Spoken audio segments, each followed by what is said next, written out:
Thank you very much.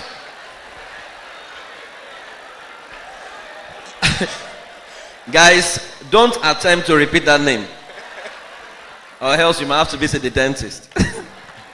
Okay, thank you very much, sir. Thanks for coming. We're doing this fireside chat. Very instructive because I've always been fascinated by the Indian families and how they are one culture that they own their culture every nation you find them. Give you an example. I live in the US, but I also live partly in Canada. There was a time we were looking to get a house in Canada, and then we got this house that had 11 Indian families. And when I got in there, everywhere had beds. I mean, under the staircase there were beds, basement beds, kitchen bed. So I sought to find out, why they were leaving the house.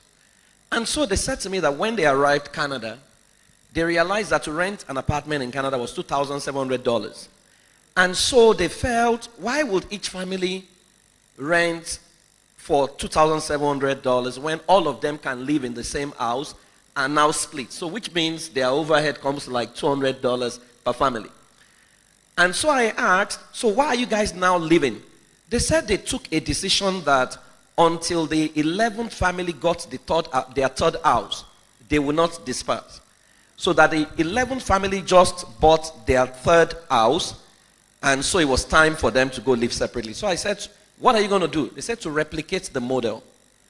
And as they said that to me, I looked at Africans to find two African brothers living in the same house. It's World War IX. So we have brought him here to better understand, because we're talking about transversing culture, exporting our culture everywhere. So the first question is, everywhere we go, Indians are present and they are well organized. They have a well organized community. I want to know, how did the Indian nation get to this level? How did they manage to achieve this? Good afternoon to all. First of all, sorry that I came late, we have our own challenges. And since I was told that I'm going to come on a fireside chat, so I was trying to get myself prepared for the fire which is going to come on me so that I can chat it out. And surprisingly, when I was getting ready with so many informations, a lot of informations which was coming in, I thought the best way to share the thoughts with you when it comes from the heart is to practice it. For the last 1 week, I've been trying to practice, all these cultural things which we have been doing. As one of our first speakers said, that you can only realize to be a good parent if you are being parented and you have to parent somebody. I hope I am taking it rightly. So when it comes to why and how Indians have imbibed this culture, it's not that it is just Indians. Actually, people across the world imbibe their culture. Everyone looks at the other side, and because we see the grass is always greener on the other side.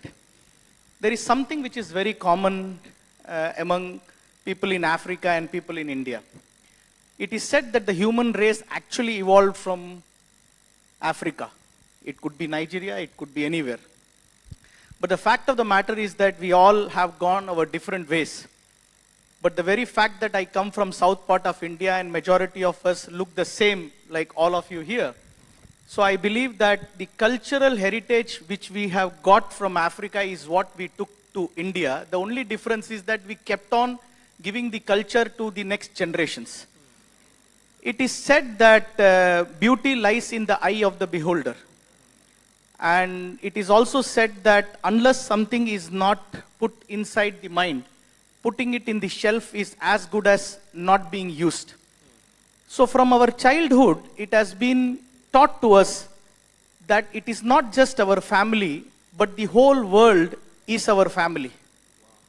So they say one word, if you might have seen sometimes, I'm sure that our Prime Minister is very famous across the world.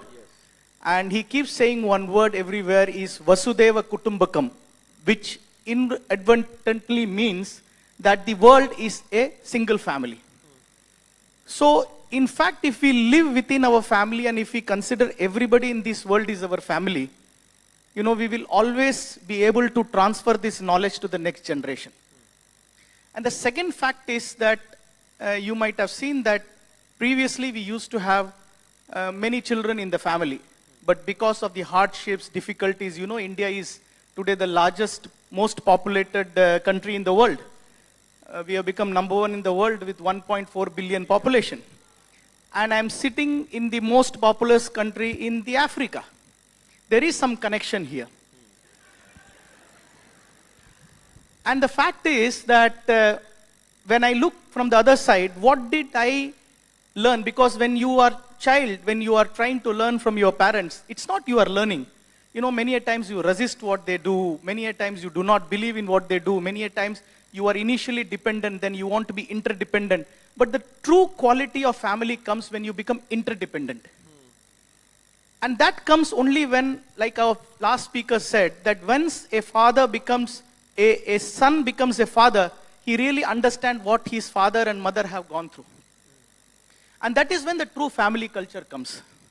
As you know very rightly, unlike most of the mammals and animals, most of them I used to think when I was a child, that how come a deer is able to stand on the first hour itself as soon as it takes birth and starts knowing how to survive, while a human child takes 18 years to leave their nest.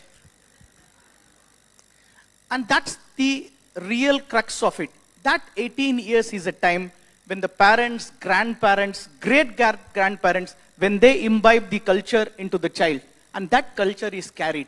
And that's probably the reason why India, being such a big nation, keeping together, we have been able to imbibe our culture. We have been able to transfer the culture. I hope we continue to do that. And that's what made us to be what we are today.